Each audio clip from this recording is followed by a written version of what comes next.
Trong trận chiến cuối cùng của kỷ nguyên Cosmic Era, khi mọi giới hạn bị phá vỡ, một cỗ máy được sinh ra không phải để chiến đấu mà để phán xét. Đó chính là Rebellion Gundam, vũ khí tối thượng của Zap, được dẫn dắt bởi kẻ mang tư tưởng cực đoan Broly Ruset. Sở hữu công nghệ vượt thời đại, lò phản ứng hạt nhân gần như vô hạn, cùng hệ thống Raygun cho phép tấn công mọi hướng. Rebellion không cần tiến lên vì toàn bộ chiến trường đã nằm trong tầm bắn của nó. Thế nhưng, ngay cả một vị thần phán xét như vậy vẫn phải gục ngã trước Freedom Gundam của Kira Yamato. Có lẽ bởi vì sự tự do luôn là thứ không thể bị kiểm soát, hoặc cũng thể là do Freedom nghe ách hơn hẳn. Còn Rebellion đọc hồi thấy cái hơi mệt luôn rồi nha. Trước đây, có một bạn trên Facebook hỏi mình siêu cật tông là như nào vậy? Thì sẵn hôm nay, mình có em này trên tay, hy vọng bạn sẽ xem được đoạn này để hình dung rõ hơn. Còn bác nào biết rồi thì có thể lướt nhẹ qua đoạn này nha. Như mọi người thấy, phần cách tông được dán bằng một lớp keo niêm phong và đây mới đúng là siêu cách tông chuẩn. Còn nếu bạn nhận được mà chỗ này có 2-3 lớp keo chồng lên nhau thì khả năng cao là không còn nguyên sia. Ngoài ra còn một chiêu nữa mà mình cũng được một người bán khai sáng cho, gọi là móc lốp, tức là không cần rạch sia mà sẽ móc từ phần đáy cách tông để lấy hàng bên trong ra.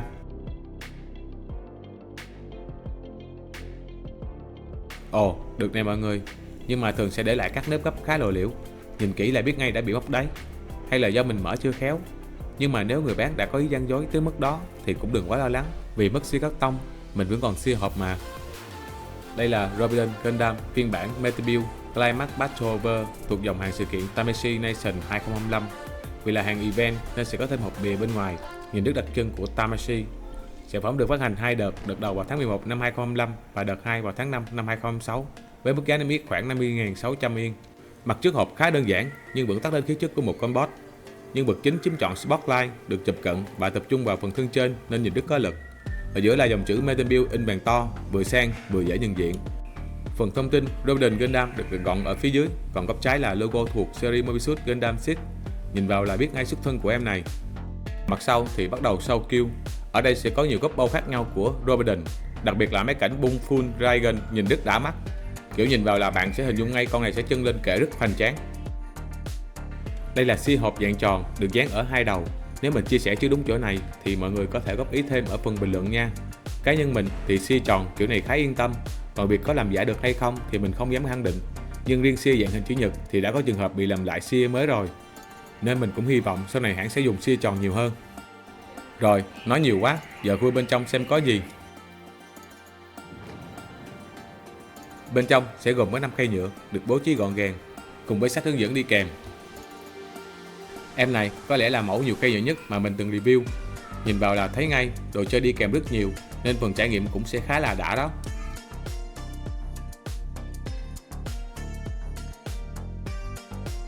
Sách hướng dẫn cũng có xi keo hình chữ nhật giống với các mẫu Metebuild trước giờ.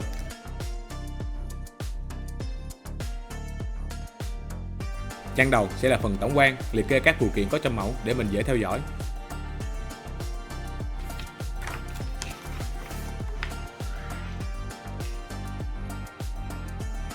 Giờ chúng ta sẽ đến với nhân vật chính của ngày hôm nay, Rebellion Gundam. Em này được đặt trong một khay nhựa riêng biệt, nhìn khá chỉnh chu và cầm lên là thấy nặng tay liền. Đây mới chỉ là phần body thôi, chưa gắn thêm phụ kiện gì đâu mà đã có cảm giác đầm rồi. Ồ, nửa ký cho riêng phần body, đúng là chỉ có boss mới mang đến những bất ngờ. Về biên độ thì phần đầu có thể cúi xuống, nghiêng qua lại khá linh hoạt. Xoay sang hai bên vẫn được nhưng sẽ bị giới hạn một chút do bị vướng phần cầm.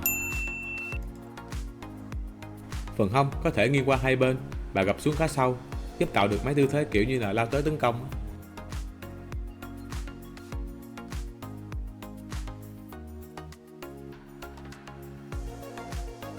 Cánh tay nâng lên khoảng 90 độ và giáp vai sẽ mở theo nên sẽ không lo bị cạ. Còn nếu nâng ngang thì khoảng tầm 80 độ. Hai chi tiết trong giáp vai có thể nâng lên, hạ xuống. Phần khớp vai có thể mở nhẹ ra, hỗ trợ cầm súng hai tay tốt hơn. Khuỷu tay gập ở mức vừa phải, bị cứng nhẹ do giáp cổ tay dày. Tương tự như Freedom, phần bắp cổ tay có thể xoay vào trong. Phần giáp váy hông được chia thành 6 mảng và tất cả đều có thể mở lên. Nhờ hai mảnh váy trước có thể mở cao lên nên phần chân có thể đá ra phía trước khá cao. Phần giáp gối được thiết kế dạng khớp trượt nên khi gặp gối thì phần giáp sẽ trượt theo, giúp không bị cấn. Phần gập gối đạt biên độ tốt nhờ thiết kế bắp chân có thể thu vào trong, giúp không bị cấn khi gặp sau.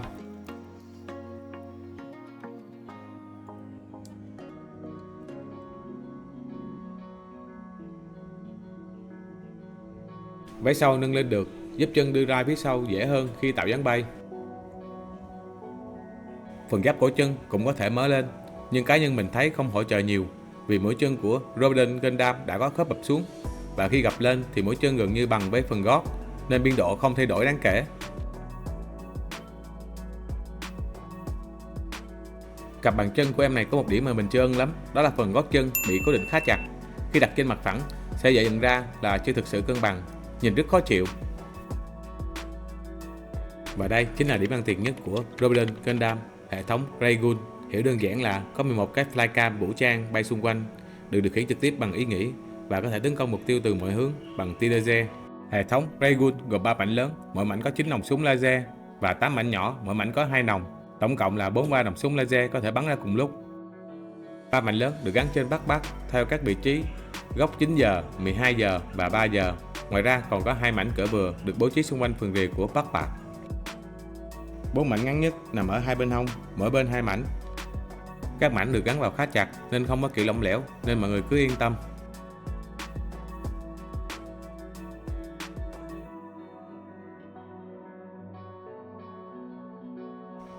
Hai mảnh cỡ vừa còn lại thì nằm ở giáp váy hông sau. Phần backpack còn một cơ chế tách giáp, bạn chỉ cần giữ phần trên và phần dưới rồi trượt ra thì hai bên hông sẽ tự bung theo. Còn khi đóng lại thì thao tác cũng tương tự, nhưng phải nhớ đẩy hai bên hông vào.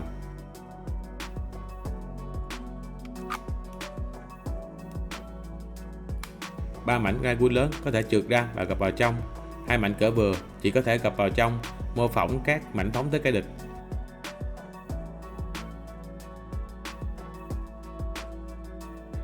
Các mảnh được gắn khá chặt, mình có lắc mạnh thử nhưng vẫn không bị rơi ra. Hãng cung cấp 4 trụ trong suốt dài và 8 trụ ngắn dùng để dẫn hiệu ứng bay cho Raygun. Các mảnh cỡ vừa sẽ dùng cho trụ trong suốt ngắn, còn 3 mảnh lớn thì đi kèm với trụ trong suốt dài, kết hợp thêm khớp nối trục tròn để cố định. Các mảnh Raygun sẽ được gắn thông qua khớp nối dạng trục tròn và chân trụ đỡ.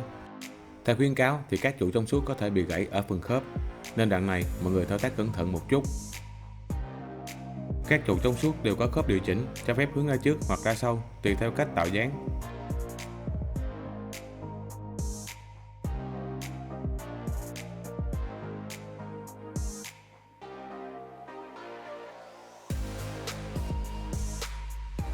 Ngoài cách gắn Raygun bằng khớp nối trục tròn và chân trụ đỡ thì còn một cách setup khác. Hãng cũng cung cấp thêm các giá đỡ trong suốt dùng để mô phỏng cảnh Raygun được bắn ra từ backpack và phần giáp váy hông. Có 11 giá đỡ trong suốt tương ứng với 11 Raygun, trong đó có 3 khớp tròn dành cho 3 mảnh lớn. 8 giá đỡ còn lại gồm 2 gắn ở backpack và 6 gắn ở giáp váy hông. Phần chỉnh hướng Raygun ở khu vực giáp váy hông thì cá nhân mình thấy chưa được đẹp lắm, vì mỗi lần chỉnh hướng là phải xoay cả phần giáp váy hông, nhìn hơi xấu.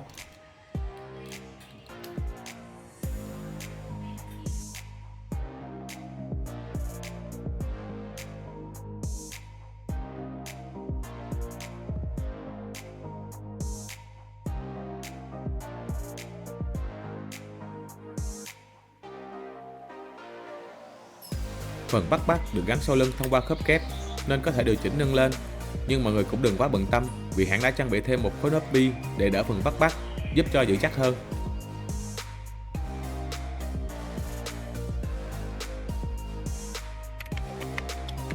Phần trụ đỡ rất đáng khen, chốt cắm được nâng cấp lên kim loại, một chi tiết nhỏ nhưng rất đáng giá.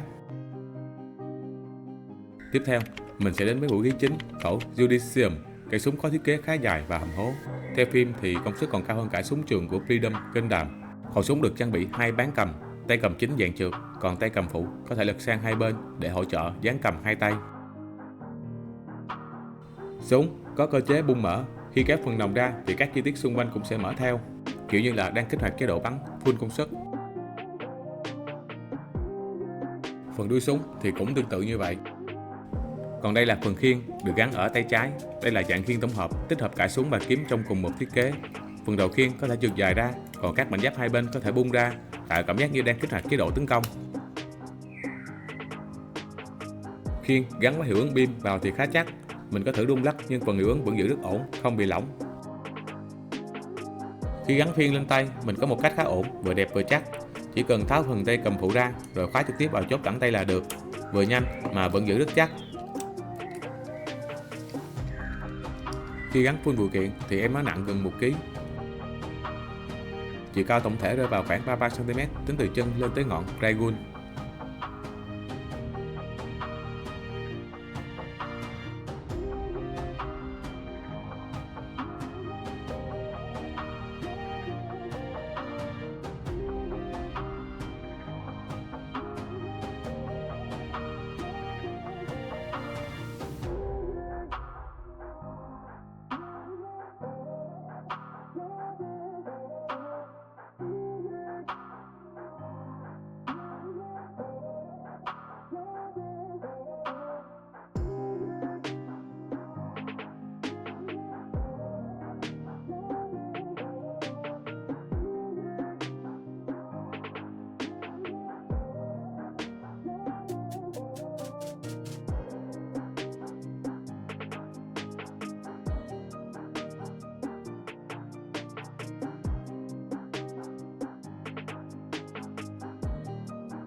Cảm ơn mọi người đã xem tới đây. Ngoài trừ 2 điểm mà mình thực sự chưa thích, đó là phần bàn chân và việc điều chỉnh Dragoon ở giáp váy hông còn hơi bất tiện, thì đây vẫn là một mẫu mà mình nghĩ nên có trong bộ sưu tập. Từ hệ khớp chắc chắn, cảm giác cầm đầm tay cho tới khả năng tạo dáng đều rất ổn. Và đặc biệt, nếu bạn là fan của Mobius Gundam Seed thì đây gần như là mảnh ghép phản diện hoàn chỉnh nhất. Thêm nữa, đây là phiên bản sự kiện Tamashii Nation 2025 nên giá trị sưu tầm cũng cao hơn. Chỉ có điều là giá hiện tại đã tăng nhẹ so với giá pre-order. Nếu bạn chưa có điều kiện sở hữu phiên bản này thì vẫn còn một sự lựa chọn khác ra mắt vào tháng 9 năm 2023, giá mềm hơn khá nhiều. Phụ kiện và vũ khí gần như giống nhau, chỉ khác là không có 11 trụ trong suốt, khớp trục tròn và chân trụ đỡ. Bài review của mình xin kết thúc tại đây. Phần xe mình có nói khá kỹ ở phía trên, mọi người nhớ xem lại nha. Bye bye mọi người, hẹn gặp lại ở video sau.